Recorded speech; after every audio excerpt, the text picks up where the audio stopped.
ఓ తెలుగు దర్శకుడు ఓ తెలుగు హీరోతో రూపొందిస్తున్న straight Hindi movie లైగర్. ఆ దర్శకుడు పూరీ జగన్నాథ్. ఆ హీరో ఇంకెవరో కాదు, రౌడీ స్టార్ విజయ్ దేవరకొండ. గత కొన్నేళ్లుగా బాలీవుడ్ సరైన హిట్స్ లేక కుదేలైంది. అదే సమయంలో దక్షిణాది నుంచి బ్లాక్ బస్టర్ చిత్రాలు వెల్లువెత్తాయి. స్ట్రెయిట్ హిందీ చిత్రాలను వెనక్కు నెట్టి బాలీవుడ్ లో కూడా కలెక్షన్స్ కొల్లగొట్టాయి. ఈ నేపథ్యంలో లైగర్ చిత్రం కీలకంగా మారింది. విజయ్ దేవరకొండ లైగర్ చిత్రంతో పాన్ ఇండియా స్టార్ గా ఎంట్రీ ఇస్తున్నాడు. ఉత్తరాది నేటివిటీని లైగర్ లో ఎలివేట్ చేశాడు పూరీ జగన్నాథ్. ప్రధానమైన కథంతా ముంబైలోనే కొనసాగుతుంది. అందుకే ముంబై లొకేషన్స్ ని ఎంచుకున్నారు పూరీ. ధారావి ప్రాంతంలో అత్యధిక శాతం షూటింగ్ చేశారు. లైగర్ కి బాలీవుడ్ మూవీ కలరింగ్ బాగానే ఇచ్చారు.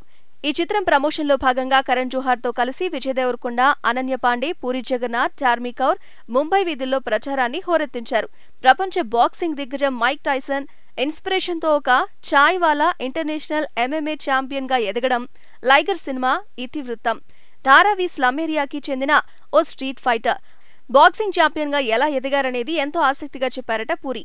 యాక్షన్, ఎమోషన్, రొమాన్స్, ఫైట్స్ ఇలా ప్రతి అంశం హైలైట్ గా ఇస్తోందట.